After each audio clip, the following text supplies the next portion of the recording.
মাগরিবের সালাতের পর থেকে শুরু হয় হিজবুত তৌহিদের 4 যুগলের বিবাহপূর্ব মেহেদি অনুষ্ঠান। বরপক্ষ কনেপক্ষের আত্মীয় স্বজন সহ হিজবুত তৌহিদের ভাই বোনদের হাসি গানে আনন্দ আয়োজনে সারা বাড়ি মুখরিত হয়ে ওঠে। বর ও কনের জন্য পৃথক দুটো প্যান্ডেল সাজানো হয়। মাননীয় ইমাম, আম্মাজান ও ইমামের পরিবারের অন্যান্য সদস্যরাও মেহেদি অনুষ্ঠানে যোগদান করে সকলের আনন্দ যেন বহু গুণ বাড়িয়ে তোলেন। রাত থেকেই শুরু হয় বিয়ের আয়োজন ও সাজসজ্জা। ১৫০০ লোকের রান্নাবান্না কম কথা নয়। রান্নার বিশাল কর্মযজ্ঞে মূল ভূমিকা পালন করেন কেন্দ্রীয় দায়িত্বশীল জনাব শফিকুল আলম মোগবা। প্রধান রাঁধুনি ছিলেন স্থানীয় এক বাবুর্চি। তাকে সহযোগিতা করেন রংপুরের সদস্য শরীফুল ইসলাম ও ভোলার সদস্য কবির মৃধা। আন্দোলনের নারী বিষয়ক সম্পাদক রুফাইদা পেন্নির সুদক্ষ নির্দেশনায় অনুষ্ঠান স্থলটি আকর্ষণীয়ভাবে সজ্জিত করা হয়। পরদিন ইসলামের বিধান অনুসারে মাননীয় ইমাম যৌতুকবিহীন এ বিয়ে অনুষ্ঠানটি সম্পন্ন করেন। অনুষ্ঠান স্থল কানায় কানায় পূর্ণ হয়ে যাওয়ার পর উঠানে অতিথিদের বসিয়ে সেখানে প্রজেক্টরের মাধ্যমে অনুষ্ঠান দেখানোর ব্যবস্থা করা হয়। শুরুতেই তিনি উপস্থিত জনমণ্ডলীর উদ্দেশ্যে ইসলামের বিয়ের বিধান সম্পর্কে সম্পূর্ণ ধারণা প্রদান করেন।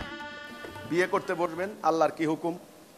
রাসূল বলেছেন সেই বিয়ে বরকতময় যে বিয়েতে খরচ কম, সেই নারী কল্যাণময় যেই নারীকে প্রস্তাব দেওয়া সহজ। বিয়ে হবে প্রকাশ্যে সবার সামনে।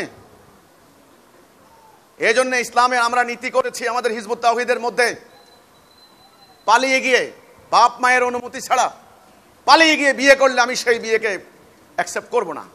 পরিষ্কার নীতিমালা, পালিয়ে যাওয়ার সুযোগ নাই, গোপন করার সুযোগ নাই। এবার আল্লাহর নীতি, 3টি শর্ত বাধ্যতামূলক। নাম্বার 1, মোহরানা দিতে হবে। 2 নম্বরে সাক্ষী, 2 জন কমপক্ষে প্রাপ্তবয়স্ক বালেগ সাক্ষী থাকতে হবে।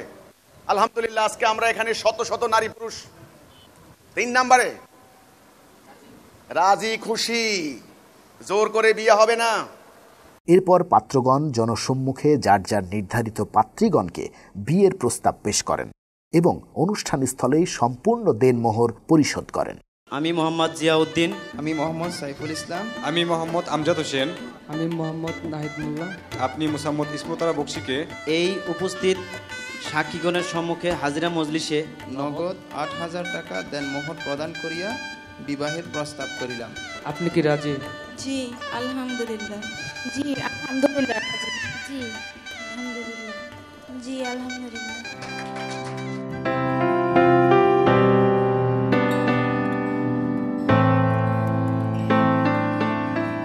এরপর মাননীয় ইমামের নেতৃত্বে সকলেই নবদম্পতিদের জন্য আল্লাহর দরবারে মোনাজাত করেন। বিয়ের পরে অতিথি আপ্যায়ন তথা ওয়ালিমা অনুষ্ঠান চলতে থাকে রাত 12টা পর্যন্ত। বিয়ের এমন উৎসবমুখর আয়োজন দেখে বিস্মিত হন এলাকার সাধারণ মানুষও। ইতিপূর্বে হিজবুত তৌহিদের সদস্যদের বিয়ে নিয়ে যে সমস্ত অপপ্রচার তারা শুনেছেন, সেসব অপপ্রচার থেকে তারা মুক্ত হন। মিথ্যাবাদী ধর্ম ব্যবসায়ীদের সমস্ত অপপ্রচার এই অনুষ্ঠানের মধ্য দিয়ে সত্যের জোয়ারে ভেসে যায়। এই সম্পর্কে প্রতিক্রিয়া ব্যক্ত করেন অনেকেই। আমাদের এলাকাতে বিয়েতে 1-2টা বিয়ে হয়, আর বিয়ের মধ্যে আমাদের এখানে যে বিয়েটা হয়েছে এই বিয়েটার মতো হয় না আর কি। আসলে এক কথা বলতে গেলে অসাধারণ। আসলে আমি এই ধরনের বিয়ে একসাথে 4টা বিয়ে আমি আগে কখনো দেখি নাই। আমার কাছে খুবই ভালো লাগতেছে এখানে আসি বা এটা দেখার পরে। এত আনন্দ, এত সুন্দর, এত শৃঙ্খলা আর কোনো বিয়ে হয়নি। ঠিক মতো হয়েছে, শরীয়ত মতো। আমার কাছে অনেক সুন্দর লাগছে, এই বিয়ের অনুষ্ঠান খুব সুন্দর লাগছে। ইমাম সাহেব এত সিস্টেম, এত ডিসিপ্লিন করে যে এই বিয়ের অনুষ্ঠানটা করছে, আমার কাছে খুব ভালো লাগছে।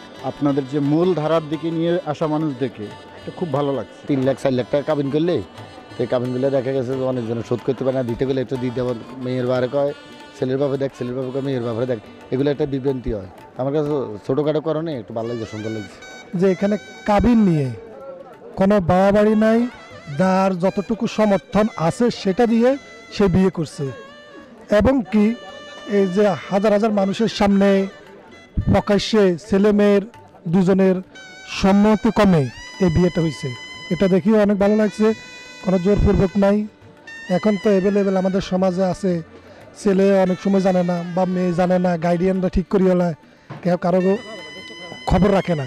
এরপরে দিয়ে এই বিবাহগুলো দেখা গেছে যে কয়দিন টিকে, এরপরে দিয়ে আবার এই বিয়েগুলো ভেঙে যায়।